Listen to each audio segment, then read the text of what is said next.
Hello, everyone. Welcome back to Side Stories, the official start of Season 3. Darian, welcome back. Thank you. It's good to be back. Welcome back, Aaron. Thank you. I guess we're just exchanging pleasantries today. How lovely on this lovely early Valentine's Day episode. Yes, again, we love you all. Thank you all for showing up. We ended speak for yourself. Well, okay. Well, we ended last season with a holiday episode. So why not start this season with a holiday episode? Because we decided to take January off. Because sometimes taking a break is all you need. But you know what you can't take a break from? Love. I beg to differ. Well, okay. You're supposed... Never mind. Okay. Apparently, Darian's just not going along with it, which sounds like an episode of this show. So, yes, everyone's favorite edutainment podcast is back. Tell your friends, tell your family, tell your frog, your dog, cherubim, and seraphim. Thank you all for showing up. Anyways, let's just jump right into it. We will have probably a few quick updates about the show at the end of the episode, but let's not dilly-dally. Let's just get into it. All right, Darian. The history of Valentine's Day, otherwise known as Saint Valentine's Day. Yeah, so... historically, Saint Valentine's Day is the Catholic feast day of a man/men called Saint Valentine. Which was a common name back in the day, as you'll soon see. Yes.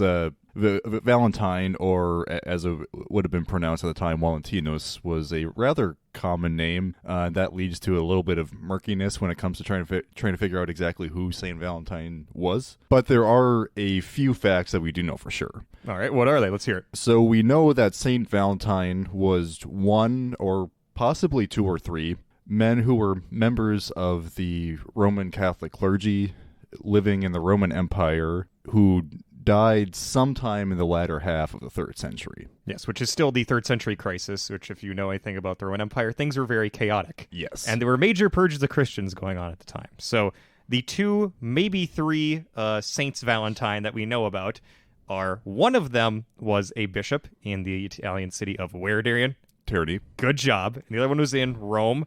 And the third guy, we actually don't know where he was from or even if he's part of the story. Basically, there's 3 martyrs called Saint Valentine who we know about. They probably existed at some sort of way. In fact, we do know for a fact that 2 of them were martyrs because we have the Roman catacombs, which is a series of catacombs in the city of Rome. And we have artwork depicting these men and as being martyrs. That's how we know they existed in some sort of way. As for the rest of their life story, not a whole lot's known. And to make matters more complicated, they were both buried within like a mile or 2 of each other on the same road just to the north of Rome. And they were both called Valentine, or Valentinus, and they were both executed roughly the same time. Yes, and they're part of an underground religious movement that was being heavily prosecuted by the Empire at a time when historical accounts were already a little bit spotty, given that writing was not necessarily commonplace. It was kind of... It was pretty common in the Roman Empire. Yeah. The Romans kept voluminous records, but they didn't keep a lot of records on Christians because Christians were criminals. Yeah, and that's what I'm getting at there, because if you're part of a Christian church, you keep a lot of records too. But not all those records survive because there's a large empire gunning for you. So that's why it's hard to trace the story. And of course, getting back to the 3rd Saint Valentine real quick, he was executed somewhere in Africa. About all we know about him. But there are the 2 main Saints Valentine, which are the saints that are celebrated on the feast day of Saint Valentine, which leads us into the day. But before we do that, do you have anything else you want to add on there quick, or do we cover most of what the history of Saint Valentine was? Because there's not a whole lot known about him. Yeah, I think that's a good primer. One thing I do want to talk about a little bit, since we're talking about the Roman Empire, is talking about some of the misconceptions on the origins of Valentine's Day. Talk about that, then we can get into talking about the lives of the Saints Valentine. Okay, that sounds perfect. So I'm assuming you're talking about Lupercalia? Yes. All right, Darian, let's hear it. What is Lupercalia? So Lupercalia, or Lupercalia, was a Roman...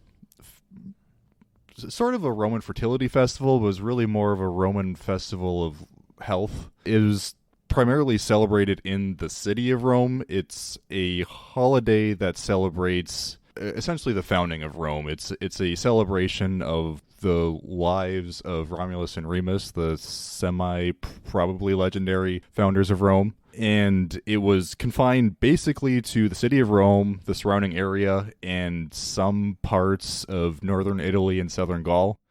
And that's about it. Yeah, it wasn't an empire-wide festival by any means. It was more of a local, regional kind of celebration of at least the life of the city of Rome in that sense. Yes, essentially. And it was typically celebrated in the former half of the month of February.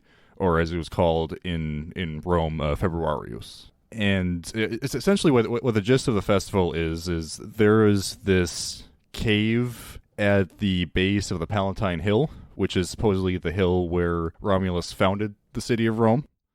And this cave is supposedly the cave where Romulus and his brother Remus suckled the she-wolf. Which is a famous image related to the founding of the city of Rome, which, for those of you who don't know, they were apparently raised by, a female wolf. That's apparently who raised the Romulus and Remus, the founders of the city of Rome. Until they were adopted by a shepherd whose name was Faustulus. Yes, that's also why wolves are very common in Roman iconography, because that's the supposed, mother of Rome was a wolf. Yes.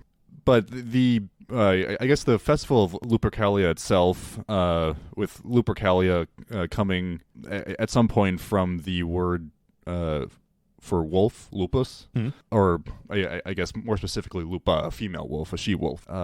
So supposedly Romulus and Remus were reared in this cave, which is just at the base of the Palatine Hill. And so every year in the month of February, priests would come together to venerate the she-wolf and her contribution to sustaining their founder. So what they would do is they would sacrifice a goat and, for some reason, also a dog on an altar inside the cave, which is called the Lupercal.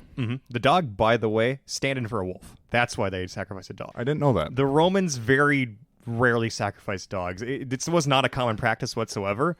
But to have that sort of wolf symbolism, but getting a wolf is hard enough. Sacrificing a wolf that's a good point. Maybe sacrilegious, but also just very hard to do because capturing wolves alive is not easy. So they went with a dog because dogs are a lot more compliant, as maybe grotesque as to sacrifice dogs. That's why it was a dog. And just as a side note, I'm far from an expert on Roman religious practices.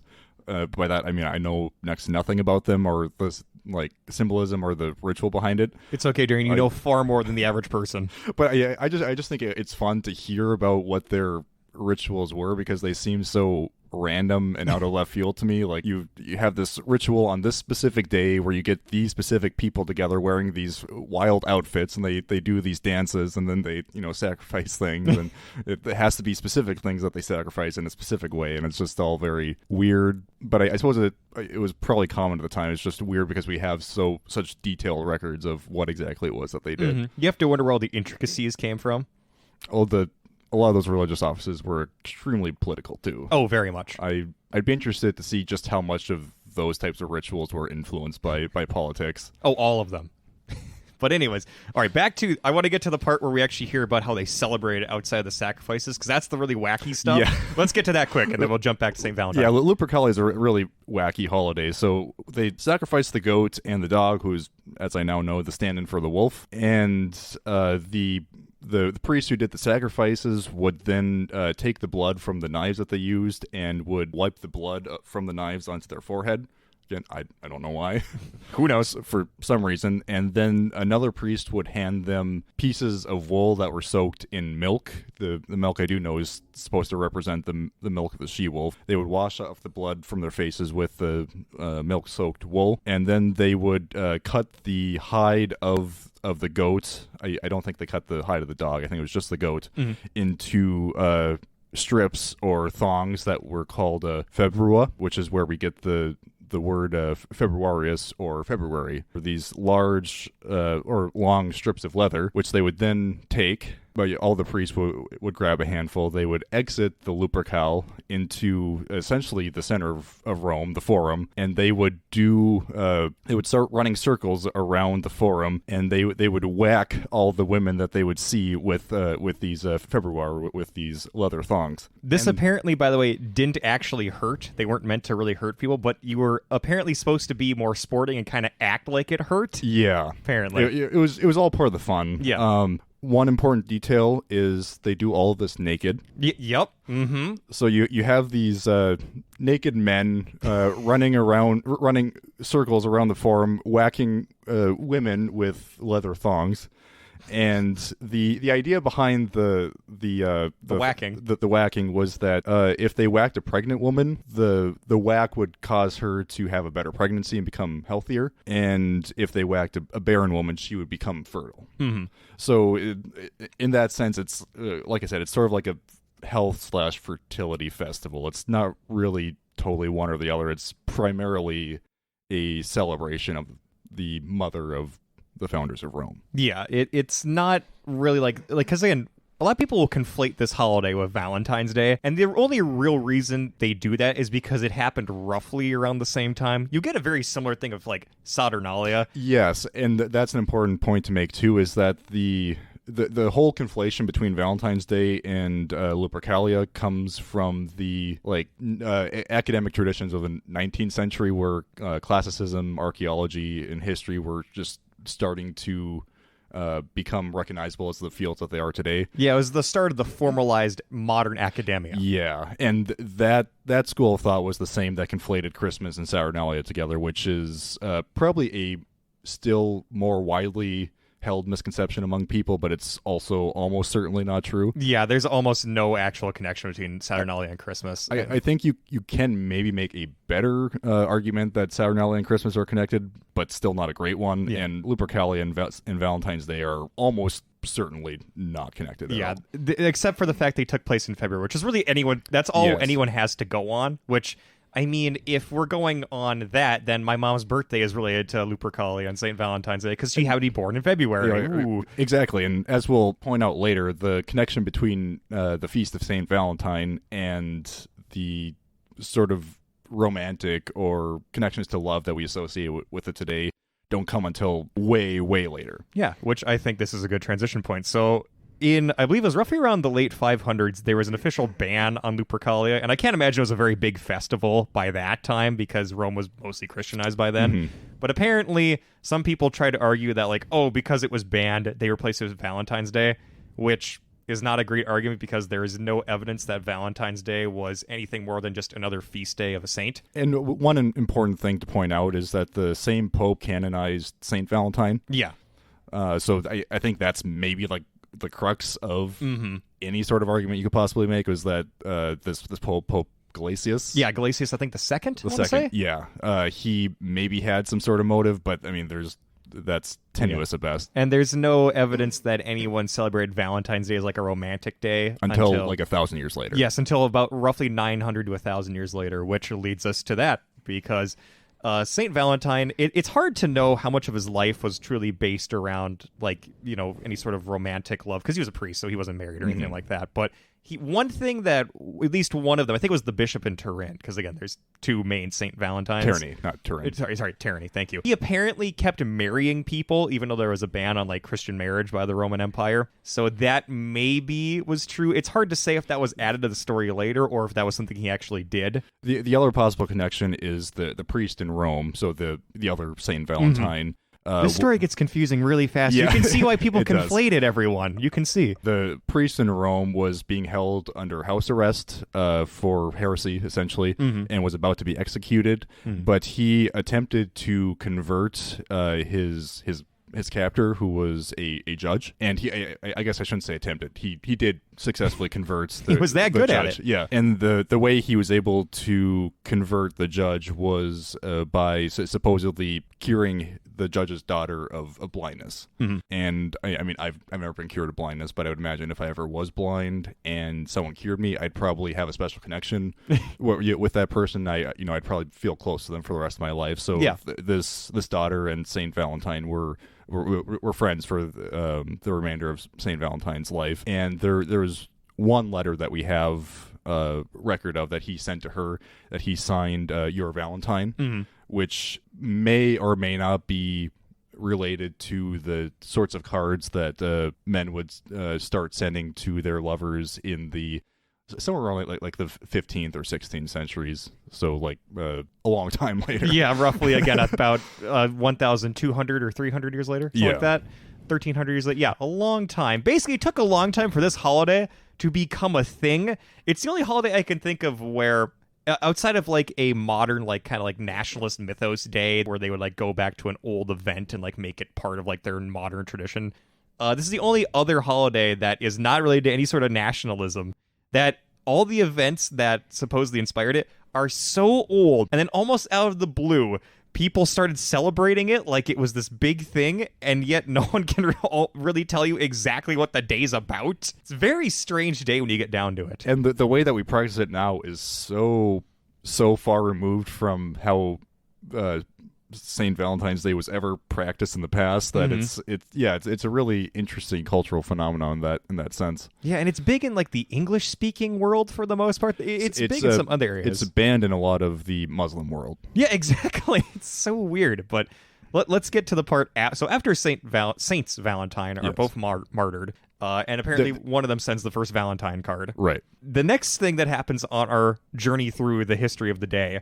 is, well, Saint Valentine is canonized a saint in roughly the 500s AD. Mm-hmm. And then after that, there is a poem written, I believe, the 1300s AD, which, okay, so this is going to take a little bit to explain here, but basically, there is the poet Chaucer is his last name, and he is an English poet writing, I think, was it 1350s, I want to say? Roughly around there. He's the author of the Canterbury Tales. It's by far his most famous work. Yeah, so a very influential English author right here. Most important figures in English literature in all of history. Save for Shakespeare, probably. Yeah, which actually, I have a quick Shakespeare note to get to next, because he shows up very briefly in this story as well. But Chaucer, he writes, I believe it's the Parliament of the Fowls, I want to say is the name of the poem, and that is a poem about the day when supposedly birds started to mate, and that became like a day of romantic interest, and it just so happened to fall on St. Valentine's Day. At the time, because of course nothing in this story is clear or makes any sense whatsoever, because we are all being trolled by the spirit of St. Valentine, who really want to be remembered,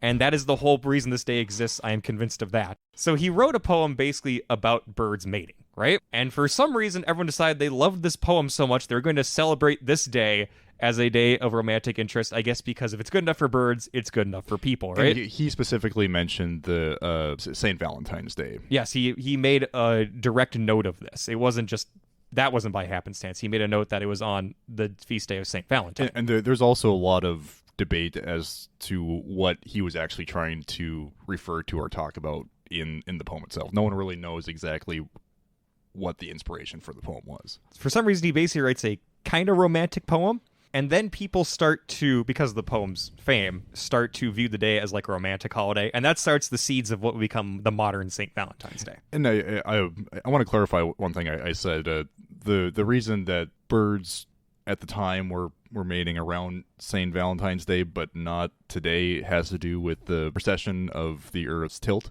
Because that's how deep this story gets. we have to talk about the angle of the Earth's tilt, because the Earth is tilted, I think, like 5 degrees off its axis, off its rocker. So instead of spinning perfectly around, it actually kind of wobbles a little bit. Yep. And that wobble throws the calendar off a lot. That's why our calendars have historically been, one, difficult to correlate together, and two, have to be updated every once in a while. Yes, very frequently. Yeah. We will do a whole episode on this one day, I assure you, but not now. not now. No. But basically, because they had to write the calendar, and by that I mean correct it, that changed basically the time of year. So, normally birds mate in the spring. Yes. And especially, people living in North America are thinking, well, February definitely isn't spring. It was at the time, or it was much closer to what we would call spring now. Yes, and it might have been a misconception that birds truly started to like mate that day, but at least that's what the thought was at the time, because it was starting to be spring. There's definitely not a particular day where all the birds in the northern hemisphere start mating. Well, I mean, maybe we just haven't been paying attention close enough. Maybe there actually is a Parliament of the Fowls, and they have get together, a decreed day. they all get around, they all start tweeting at each other and hooting, and everyone just kind of figures it out. Say, all right, we shall mate on this day. Everyone, we shall fly. Yeah. There you go. Wearing their cute little bird hats. All right. But that is the very confusing origin of why people thought St. Valentine's Day was a romantic day, because they thought birds were mating on that day back when the Earth's axis was at the proper angle, or at least back when our calendar lined up with spring. And another fact that I think is important to note is the time that Chaucer was writing was sort of like the height of the height of the literary genre that we'd call courtly love, basically. Yeah, courtly love. Mhm. Not Courtney Love. Yeah, courtly love. Okay, gosh. Courtly love poems. Yeah. Which are very flowery romantic poems you wrote to the woman you're trying to woo in the court. Which, in doing research for this episode, I did dive a little bit into the history of courtly love poetry, and I think that's something we will have to do an episode on at some point, because it's really interesting. There's there's a lot of controversy around what exactly its significance was, and the mindsets of the people who wrote and sang this sort of poetry. But yeah, so Chaucer was writing at the time where courtly love poetry was really popular, so there's probably a lot of buzz among the European nobility for the sort of like romantic poetry, these gestures of love and affection that were traditionally not really seen among the aristocracy. But hey, Chaucer wrote about it, and it's good enough for birds. Yeah. And if this is for the birds, for me, so I'm going to start writing some love poetry and start wooing this fine lady, or showing affection to my wife or whatever on this day, so why not? Yeah,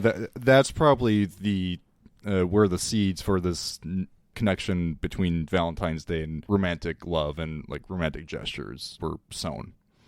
And so from there, it starts to grow into what we know today. There is my brief aside into Shakespeare is that Shakespeare actually mentions St. Valentine's Day in Hamlet, of all plays. You'd think it'd be one of his more romantic plays, but not at all. He just briefly, it's one of the characters, I can't remember now, sorry, I haven't read my Hamlet in a long time. But there's a brief mention of, and I would be your Valentine, basically. It's just kind of like an aside in the actual play. It's not a plot point in any sense, but I thought that was interesting that even Shakespeare is mentioning that in some way, and he was known as being, I guess, a bit of a romantic writer, though it's not any of his romances. But unfortunately, we don't really know where Valentine's Day was culturally at the time, so we don't really know what he's referring to exactly. Yeah, is he saying that in the same sort of sense that we'd say it today, exactly, or did he mean something else by it? Yeah, and in the context of the play, it's so vague. So there's a brief detour there. Again, Hamlet isn't a romantic play at all. Not at all.